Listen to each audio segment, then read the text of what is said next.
আরজিকর মেডিকেলে তরুণী চিকিৎসক খুনের ঘটনার প্রতিবাদে ক্রমেই বাড়ছে আন্দোলনের ঝাঁজ। বুধবার বিচারের দাবিতে আন্দোলনের ঝাঁজ যেন অন্য মাত্রা নিল। এদিন আরজিকর কাণ্ডের প্রতিবাদে মিছিল সংগঠিত করে বিজেপি। মৌলালী থেকে বিজেপির মিছিলে পা মেলালেন চলচ্চিত্র পরিচালক বিবেক অগ্নিহোত্রী। এদিন বিজেপির মিছিল থেকে একটাই দাবি ওঠে, দফা এক দাবি এক, মুখ্যমন্ত্রীর পদত্যাগ। এদিন বিজেপির মিছিলে পা মেলান রাজ্যের বিরোধী দলের নেতা শুভেন্দু অধিকারী, কৌস্তব বাগচি, রেখা পাত্র, রায়গঞ্জের সাংসদ কার্তিক চন্দ্র পাল সহ বিজেপি নেতৃত্ব। এদিন মিছিলে যোগ দিয়ে সাংবাদিকদের মুখোমুখি হন চলচ্চিত্র পরিচালক বিবেক অগ্নিহোত্রী। जो सुप्रीम कोर्ट ने किया उससे मैं काफी अच्छा लगा, लेकिन जस्टिस आप जानती हैं, जितना मैं जानता हूं उतना ही आप जानते हैं। इसलिए मैंने जस्टिस अरे कैमरा सामने बोलता वीडियो ना ওদিক থেকে হাতটা ঢোকাও also I'm here because I think it's time to make Bengal great again and safer again. We have lost India is nothing without Bengal. यही वो जगह है जहां पे बंदे मातरम बोला, बंदे पितरम नहीं बोला। यही वो जगह है जहाँ पे टैगोर ने लिखा माँ भारती का भी यही कॉन्सेप्ट किया गया।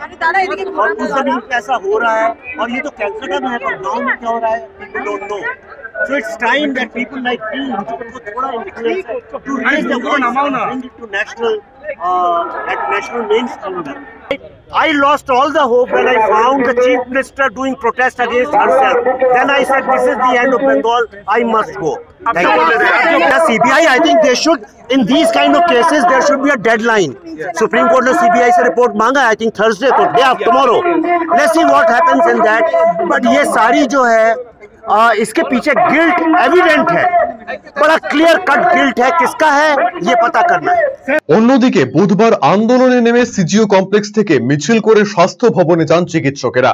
আরজিকরে তরুণী চিকিৎসকের নৃশংস হত্যাকাণ্ডের বিচারের পাশাপাশি আরজিকরের প্রাক্তন অধ্যক্ষ সহ আরজিকরের তৎকালীন আধিকারিকদের প্রশাসনিক পদে না বসানোর দাবি এবং বর্তমান অধ্যক্ষ সুরিদা পালকে অবিলম্বে আরজিকরে যাওয়ার দাবি এদিন স্বাস্থ্য ভবনের আধিকারিকদের সঙ্গে বৈঠকে জানিয়েছিলেন চিকিৎসকেরা।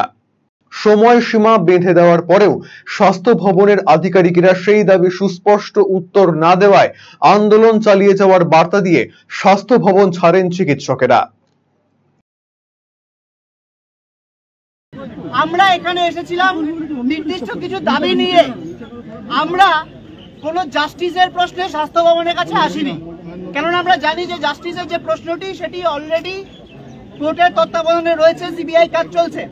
আমাদের যে দ্বিতীয় দাবি ছিল যে সেই দিন রাতে যারা প্রিন্সিপাল, তৎকালীন প্রিন্সিপাল, তৎকালীন এমএসডিপি ডিন এবং তারা এবং 14 তারিখ অ্যাটাকের সময় যে প্রিন্সিপাল ছিলেন তাদের প্রশাসনিক ব্যর্থতার দায় নিয়ে তাদেরকে আর কোনোভাবেই